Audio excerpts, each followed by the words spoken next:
Wala na namang katao-tao. Heto na naman, si Auntie Jayla, ma-beauty. Shopping. Gamit po sa bahay. Ayan. Dito lang po tayo sa Dollar Tree na naman. Paano gusto kong storage?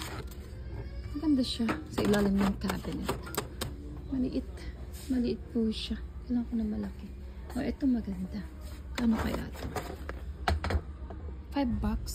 Pwede na rin. Kailangan ni Isabella to. Kasi pwede niya paglagyan ng mga abubot niya. Pwede niya paglagyan. Ano-ano. Bili ka na ng maliit. Pag maliit naman, magkano to? $3. Di malaki na lang. $5 pa. Hindi matibay ata to. White. Sa Pilipinas kaya, mura din kaya to mga to. Kasi kung $5, kung $4 or $5, nasa times 40, 200 po ang isa. Sabi natin 200 po ang isa kasi plus taxes pa po. So, comment na lang kayo kung mas mura dyan. Para hindi na ako bumili dito pang padala sa box ko. Kasi kailangan ko na rin ng gamit sa bahay. Ayan. Marami rin mabibili. Kaso yung pagpapabox kasi ang problema din. Ito magkano ito? $3. Let's go. Hay nako, nag-shopping na naman ako. Saan na ba yung cart ko? Ayan. Malinis, tignan. Kita nyo. Tinuturo ko na kayo lahat. Panlinis, pambahay. Kompleto po. Ayan. Puro white. Ayan. Stainless steel.